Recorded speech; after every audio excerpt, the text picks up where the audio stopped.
میں نے چچی سے کہا اسلام آباد میں فیشن اور ماڈرن لڑکیوں کی ریل پیل ہے، لیکن وہاں بھی اتنی جلدی ہاتھ میں نہیں آتی، اور وہاں پر ابو کا ڈر بھی ہر وقت ساتھ رہتا ہے، اس لیے آج تک نہ کوئی چانس ملا نہ کبھی ہمت ہوئی۔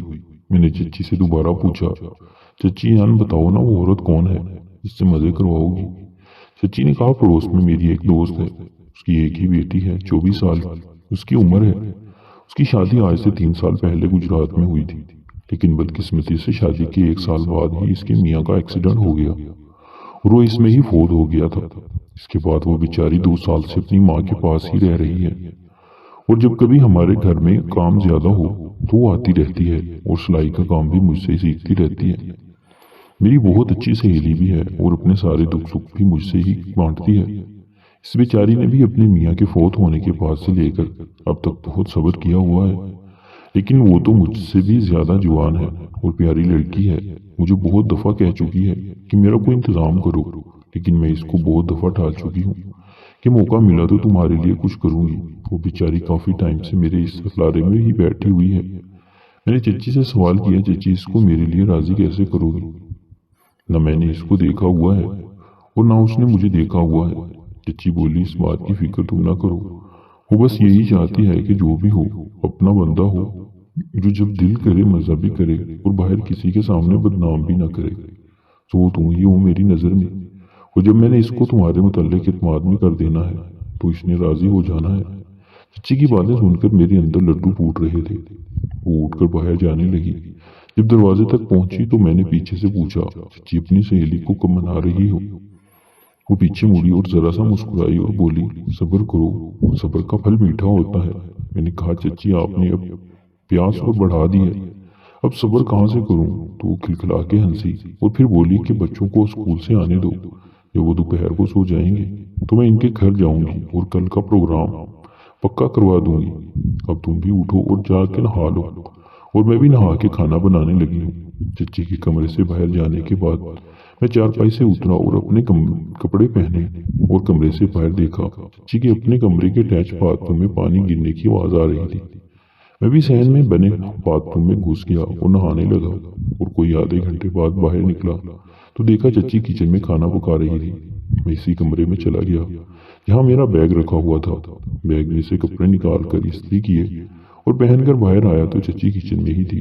میں سیدھا ٹی وی والے کمرے میں آ کر ٹی وی لگا کر ٹی وی پر مووی دیکھنے لگا، اور پتہ ہی نہیں چلا کافی ٹائم گزر گیا، اور باہر مرکزی دروازے پر گھنٹی بجی اور میں نے کھڑکی سے دیکھا چچی دروازہ کھول رہی تھی اور ان کے بچے اسکول سے آ گئے تھے۔ بچے اندر داخل ہوئے تو چچی نے ان سے کہا، چلو بچوں جلدی سے کپڑے بدل لو، منہ ہاتھ دھو لو، کھانا تیار ہے۔ پھر بچے کپڑے تبدیل کرنے چلے گئے، اور پھر چچی وہاں سے سیدھی ٹی وی والے کمرے میں آئی اور آ کر بولی، عدنان بیٹا کچن میں آ کر کھانے والے برتن رکھا دو اور آ کر کھانا بھی کھا لو۔ میں نے ٹی وی بند کیا اور کچن میں جا کر برتن اٹھا کر دسترخوان پر رکھنے لگا، اور کچھ دیر بعد بچے اور دادی بھی اپنے کمرے سے نکل کر وہاں آ گئی، اور پھر سب نے مل کر کھانا کھایا۔ کھانا کھا کر میں نے برتن کچن میں رکھ دیے اور ہاتھ دھو کر دوبارہ ٹی وی والے کمرے میں آ کر ٹی وی لگا کر بیٹھ گیا، اور بچے بھی کھانا کھا کر چچی کے ساتھ والے روم میں سونے کے لیے چلے گئے، اور دادی بھی اپنے کمرے میں آرام کرنے چلی گئی۔ اور کچھ دیر بعد میں نے دیکھا چچی کچن کا کام ختم کر کے اپنے کمرے کی طرف چلی گئی، اور میں ٹی وی پہ فلم دیکھنے میں مشغول ہو گیا۔ کوئی آدھے گھنٹے کے بعد میں نے دیکھا کہ چچی اپنے کمرے سے نکل کر ٹی وی والے کمرے میں آئی اور بولی، عدنان میں محلے میں پڑوسی کے ہاں جا رہی ہوں، تھوڑی دیر بعد آ جاؤں گی، تم اندر سے دروازہ بند کر لو، اور ساتھ ہی مجھے ایک پیاری سی اسمائل اور آنکھ مار دی۔ میں نے کہا، جی ٹھیک ہے چچی جان، اور وہ میرے آگے آگے چلتی ہوئی گھر سے باہر چلی گئی۔ میں نے دروازہ اندر سے بند کر دیا اور دوبارہ ٹی وی والے کمرے میں آ کر ٹی وی دیکھنے لگا، لیکن اب فلم پہ دل نہیں لگ رہا تھا۔ یہی بار بار سوچ آ رہی تھی کہ کیا چچی کی سہیلی مان جائے گی؟ اگر وہ مان جائے گی تو میرا تو پہلا تجربہ ہے، کیسے کروں گا؟ لیکن اندر ہی اندر لڈو بھی پھوٹ رہے تھے۔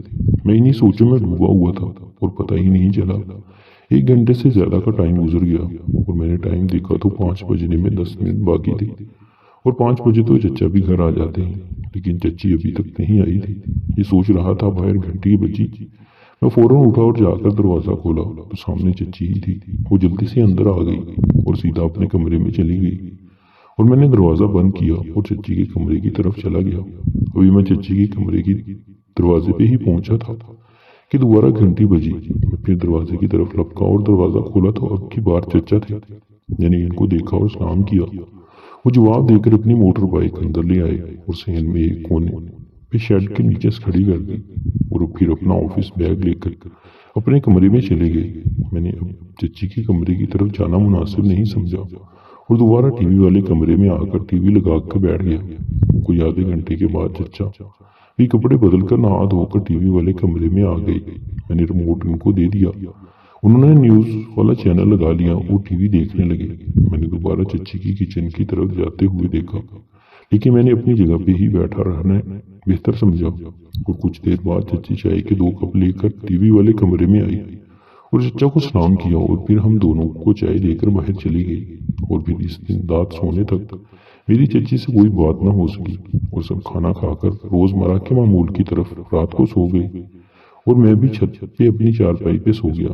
اگلی صبح میں کسی کے جگانے سے پہلے ہی اٹھ گیا تھا کیونکہ مجھے پتا تھا آج میری قسمت کھلنے والی ہے، اور میں اٹھ کر سیدھا نیچے باتھ روم کی طرف جانے لگا۔ جب میں صحن میں پہنچا تو چچی سے سامنا ہوا، ان کے ساتھ نظر ملی تو وہ مجھے بڑی خوبصورت سمائل کے ساتھ دیکھ رہی تھی اور میں سیدھا باتھ روم میں گھس گیا۔ نہا دھو کر میں باہر نکل آیا تو سب لوگ دسترخوان پہ بیٹھے ہوئے تھے۔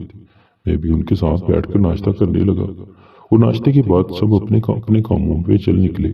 میں بھی ناشتہ کر کے ٹی وی والے کمرے میں جا کر ٹی وی دیکھنے لگا۔ پاکستان انڈیا کا میچ لگا ہوا تھا، وہ دیکھنے لگا اور باہر سب کے جانے کے بعد چچی کچن کا کام ختم کر کے گھر کے صاف صفائی پہ لگ گئی۔ تقریباً 11 بجے کا ٹائم ہو گیا تھا جب چچی آخر میں ٹی وی والے کمرے میں صفائی کے لیے آئی اور صفائی کرنے لگی۔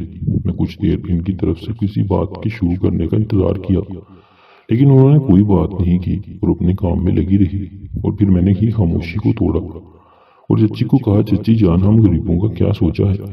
چچی نے پیچھے مڑ کر دیکھا اور بڑی ہی پیاری سی اسمائل دے کر بولی کہ ٹھنڈا کر کے کھانا سیکھو، اتنی کیا جلدی ہے؟ میں نے کہا، چچی جان جلدی تو ہوگی، آپ نے اپنی سہیلی کا بتا کے میرے جذبات کو اور بڑھا دیا ہے، اب کیسے قابو کروں ان کو؟ چچی میری باتیں سنی اور بولی، ہو جائے گا بچے، ہو جائے گا، تھوڑا حوصلہ رکھ، اور دوبارہ اپنا کام کرنے لگی اور کچھ دیر بعد اپنا کام ختم کر کے اپنے کمرے کی طرف چلی گئی۔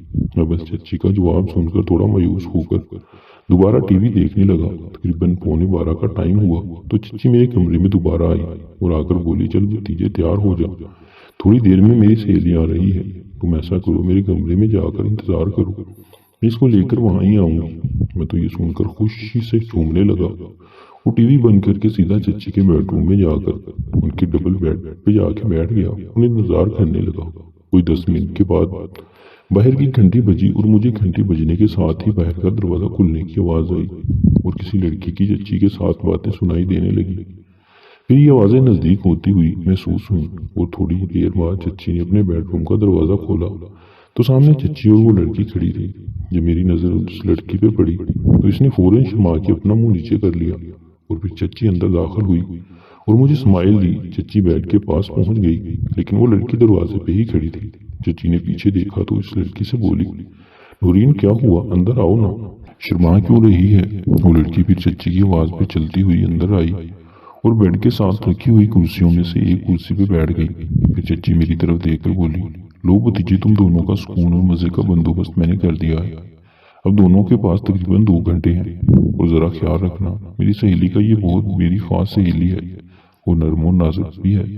چچی بھی بولی، میں ٹی وی والے کمرے میں ہی ہوں، باہر کا خیال میں رکھوں گی، تم دونوں بھی فکر ہو کر ایک دوسرے سے مل لو، اور اگر کسی چیز کی ضرورت ہو تو ساتھ والے کمرے میں مجھے آ کر بتا دینا۔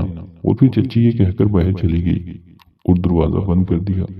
اب میں اور وہ لڑکی ہی دونوں کمرے میں تھے۔ وہ لڑکی اتنی شرمیلی تھی کہ نیچے ہی دیکھ رہی تھی۔ میں نے کچھ دیر تو اس کے ری ایکشن کا انتظار کیا لیکن کوئی فائدہ نہ ہوا کیونکہ اس کا کسی غیر مرد کے ساتھ پہلا تجربہ تھا اور میرا بھی، لیکن میری تو ساری چیزیں چچی کی باتوں سے ختم ہو چکی تھی۔ پھر میں نے ہی ہمت کی اور اس لڑکی سے کہا کہ نورین جی یہاں بیڈ پہ آ کر آرام سے بیٹھ جائیں ورنہ کرسی پہ تنگ ہو رہی ہوں گی۔ میں نے غور سے دیکھا، اس کا چہرہ کا رنگ میری بات سن کر لال سرخ ہو گیا تھا اور بدستور نیچے ہی دیکھ رہی تھی، لیکن وہ کرسی پہ ہی بیٹھی رہی اور وہاں سے نہ ہلی اور دھیمی سی آواز میں بولی، جی میں یہاں ٹھیک ہوں، میں نے دل میں سوچا، نان بیٹا خود ہی سب کچھ کرنا ہوگا، نہیں تو سارا ٹائم اسی چکر میں گزر جائے گا۔ میں بیڈ سے اٹھا اور جا کر جس جگہ لڑکی بیٹھی تھی اس کے ساتھ والی کرسی پہ بیٹھ گیا، اور پھر میں نے اس کا ایک ہاتھ اپنے ہاتھ میں تھاما تو اس نے فوراً شرما کے اپنا ہاتھ پیچھے کھینچ لیا۔ میں نے دوبارہ اس کا ہاتھ پکڑا، اس کے کان میں جا کر بولا، نورین جی ڈرنے کی ضرورت نہیں ہے، میں آپ کو کوئی کھا تو نہیں جاؤں گا، ہم دونوں کو ہی پتا ہے آج ہم اس کمرے میں کیوں ہیں، تو پھر شرما کیوں رہی ہے؟ میرے پہ بھروسہ رکھو، آپ کو کوئی میری طرف سے نقصان نہیں ہوگا اور نہ ہی کبھی بھی بدنام کروں گا، یہ میرا آپ سے وعدہ ہے۔ اب کی بار اس نے اپنا ہاتھ نہیں کھینچا اور تھوڑا سا آرام سے بیٹھ گئی، اور اب وہ بیڈ کی طرف دیکھ رہی تھی۔ میں نے اس کا ہاتھ ہلایا اور وہ پھر اس کے کان میں بولا، نورین جی کیا موڈ ہے، بیڈ پہ چلیں اور ایک دوسرے کی پیاس کو ختم کریں۔ وہ شرما گئی اور بہت ہی ہلکی سی آواز میں بولی، جی جیسے آپ کی مرضی۔ اور پھر وہ سب کچھ ہو گیا جس کے لیے ہم اس کمرے میں بیٹھے تھے، اور پھر ہمارے درمیان کوئی 5 منٹ تک خاموشی رہی۔ پھر نورین نے ہی خاموشی توڑی اور بولی، عدنان آج مجھے زندگی کا اصل مزہ اور سکھ نصیب ہوا ہے، 2 سال سے اپنی حفظ کی آگ میں چل رہی تھی۔ میں نے کہا، تم نے تو اپنے میاں کے ساتھ کچھ مہینے تو رہی ہو، تو کیا اس نے کبھی تم کو یہ سکھ نہیں دیا؟ اس نے کہا، میں نے اپنے میاں کے ساتھ کوئی 8 سے 10 دفعہ ہی کیا تھا، کیونکہ میرے میاں دوسرے شہر میں جاب کرتے تھے اور کام کی تھکن اور زیادہ تر گھر سے باہر رہنے کی وجہ سے میں یہ خوشی حاصل نہیں کر سکی، اور آج تم سے بھی کوئی 2 سال بعد کر رہی نہیں، وہ بھی اگر بھابھی کو میرا احساس نہیں ہوتا تو میں پتہ نہیں کتنا ٹائم اور برداشت کرتی۔ میں نے پوچھا، ویسے میرے ساتھ یہ کام کر کے کیسا لگا، سچ سچ بتانا؟ تو وہ بولی، پہلے تو ڈر بھی تھا اور شرم بھی، لیکن بھابھی نے آپ کے متعلق مجھے کل سب بتا دیا تھا، اور آج جب آپ نے مجھے کرسی پہ بیٹھ کر جو کچھ بھی کہا وہ میرے اعتبار کے لیے کافی تھا۔ میں نے کہا، مزہ اپنے میاں کے ساتھ آیا یا میرے ساتھ آیا؟ تو وہ بولی، حقیقت میں آپ کے ساتھ سب سے زیادہ مزہ آیا، تو زیادہ سے زیادہ 5 منٹ کے اندر ہی سب کچھ، اور میں زیادہ تر درمیان میں ہی رہ جاتی تھی، آپ کا ٹائم تو ان سے زیادہ ہے۔ پھر میں نے کہا، آپ آگے کیا موڈ ہے، اگلا راؤنڈ لگانا ہے یا موڈ نہیں ہے؟ وہ آگے سے بولی، آپ کا کیا موڈ ہے، آپ جو کہو گے وہی میری مرضی ہوگی۔